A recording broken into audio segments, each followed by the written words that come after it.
Hello everyone, welcome back to the channel. So yes, we'll be starting with new topic, new unit today, poverty and unemployment. In this lecture, we'll be dealing with concepts from poverty. So the contents include like we'll be looking into definition of poverty, types of poverty, poverty in India, the eve of independence, and the poverty calculation in India post independence. Those are the topics we'll be looking into today. Starting with the definition. See, poverty is a state where a person or a community lacks the financial resources and essentials for minimum standard of living, and it also means that income from employment is so low that basic human needs cannot be met. See, to make it clear, poverty is nothing but a state where a person or a community lack the financial resources, lack the money to even afford the basic necessities of like food, shelter, and clothing. And also it also means that the employment, the wages which they earn through that employment is so low that even the basic human needs cannot be met. According to the World Bank, poverty is pronounced deprivation in well-being and comprises many dimensions like low income, because of which there is inability to acquire the basic goods and service which are necessary for survival with dignity. Like low income, basic goods in sense, again food, shelter and clothing. You have that low income which you are not able to afford that. It also encompasses the low levels of health and education. If you do not have money, you cannot get proper education, you do not get proper treatment for your problems.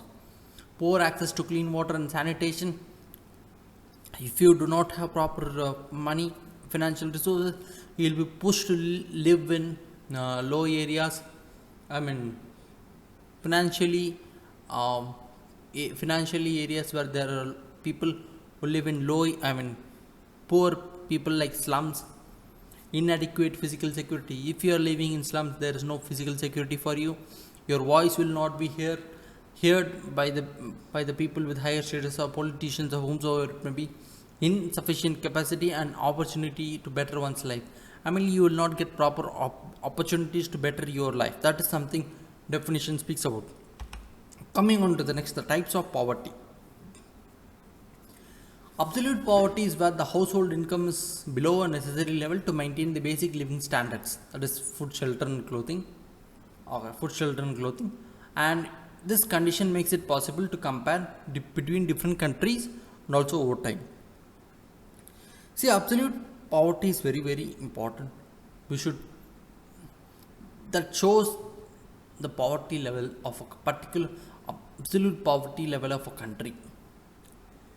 Because even they are not able to afford the basic necessities for their life. So that can help in comparing between different countries and estimating the poverty levels, and also can be compared with improvement with the poverty levels compared to previous year or a decade before, like that. The poverty line is measured using absolute poverty by the standards of world's poorest countries. See, according to World Bank, $2.15 are set as an international poverty line. If you are not even getting that shows you are into the poverty, absolute poverty. Next one is relative poverty. See, it is defined from the social perspective, that is living standard compared to economic standards of population living in surroundings. Hence, it is a measure of income inequality. Like, this is simple. You can easily remember that. See, I am earning 50,000. My neighbor is earning 1 lakh, which means I am poorer than my neighbor. So that is relative poverty. Comparing to the economic standards of population living in the surroundings. So you compare to other people and in your surroundings and decide whether you are poor or not. Like if other people, another neighbor earns rupees 25,000 and I earn 50,000, I am richer than him. So that is something relative poverty says about.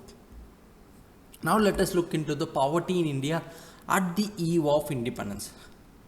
See, the National Planning Committee of 1936 noted that poverty is very high in undivided India. See, the lack of basic necessities of food, clothing, housing, and every other essential requirements of human existence was there. It was estimated that the poverty was about 80% or 250 million in the Indian population, India's total population during the time of independence. However, the reports published after independence as cyclical and a strong function of each year's harvest. Like in 1956-57, the poverty rates were computed to be 65%, which is around 215 million people. Like it was properly calculated, estimated, and proper standards were set, or even improvement was made over the poverty over the few years since independence, and eventually it came down to 65% or 215 million people of India. Now let us look into the poverty calculation in India post independence. See, the Planning Commission Expert Group of 1962. See, they formulated separate poverty lines for rural and urban areas.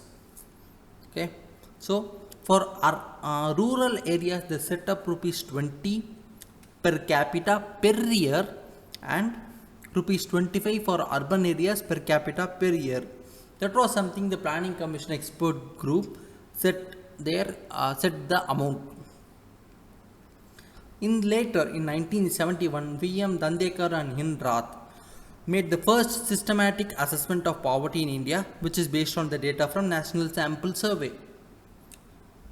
Unlike the previous scholars who considered the subsistence or basic minimum needs for measuring the poverty, V.M. Dandekar and N. Rath viewed that the poverty must be derived from the expenditure made for 2250 calories per day in both rural and urban areas.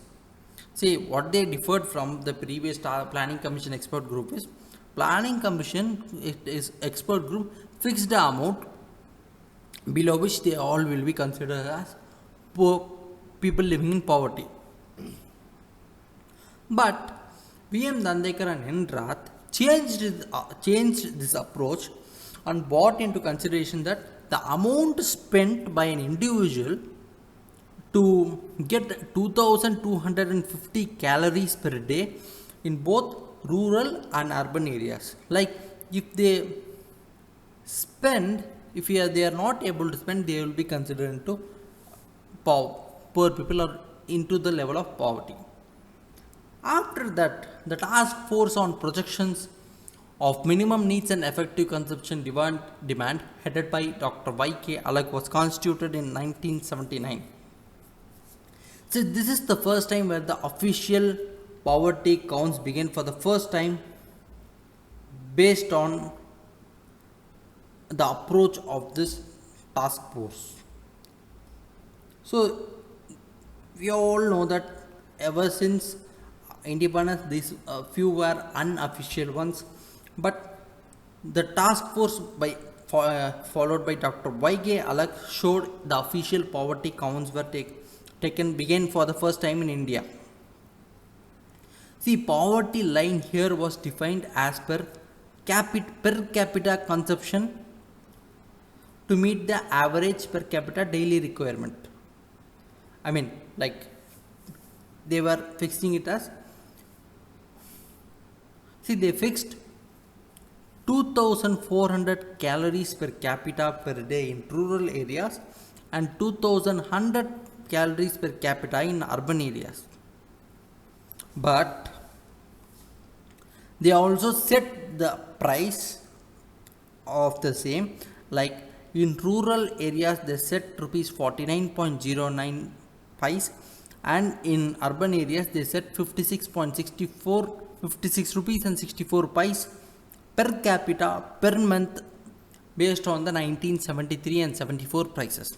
See, we should note that they set in YKL committee, they set both the calories and price and the cost for getting that price, below which the people were considered to be the poverty, in the poverty. After that, so for a long time, the poverty estimates were not at all conducted or not at all taken into importance.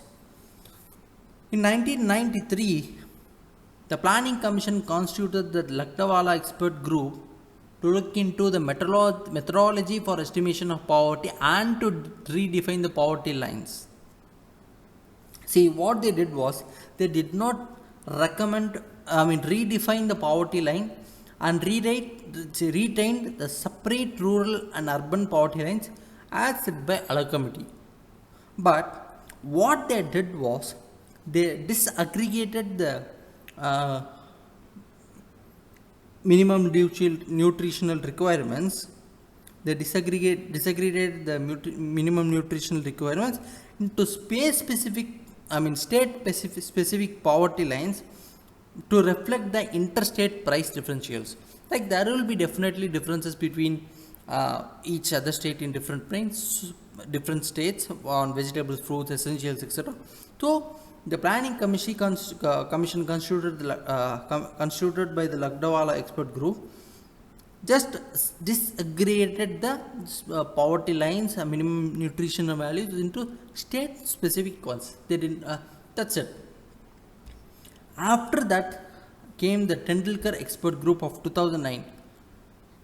See, it based its calculations on various items like cereal, pulses, milk, edible oil, non-vegetarianism, vegetables, fresh fruits, dry fruits, salt and spices, other foods, intoxicants, fuel, clothing. They bought everything into calculation of poverty. See, they computed the new poverty lines for rural and urban areas by providing the uniform basket, like for all the items.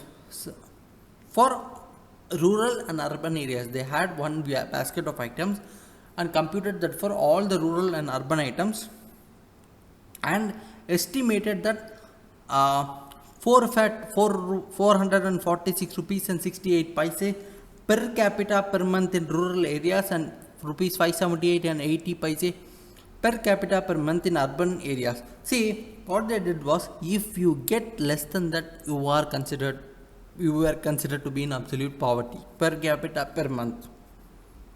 That is something Tendulkar expert committee group did. After which, the Rangarajan committee of 2014 came. See, why it came is, there was a criticism on the Tendulkar committee approach, and the times were changing, and thus the Rangarajan committee was set up. See, what it did was, it reverted the practice of having separate all India rural and urban poverty line baskets, and deriving the state level rural and urban estimates from these. See, what it did was, in Tendulkar committee, there was a uniform basket for all rural and urban areas, but the Rangarajan committee had separate baskets for consumption baskets for rural and urban areas, which include like food items that ensure calories, proteins, fat intake, and non-food items like clothing, education, etc. See, the committee recommended the poverty line at monthly per capita consumption of 972 rupees in rural areas and 1407 in urban areas. However, the government did not take any call on the report of Rangarajan committee. So, till the current status, poverty in India is measured on the basis of Tendulkar committee report. So, that's how the poverty calculation has been done till today. Hope you guys understood the concepts of today, where we dealt with poverty, different methods to calculate the poverty, poverty at the time of independence, different types of poverty, and finally definition of poverty. In the next video, we'll be looking at the causes of poverty, poverty alleviation programs in India, like different indices which measure to measure poverty. So these all will be looking into the in the upcoming video, upcoming lecture. So do watch the video and share the lecture with your friends.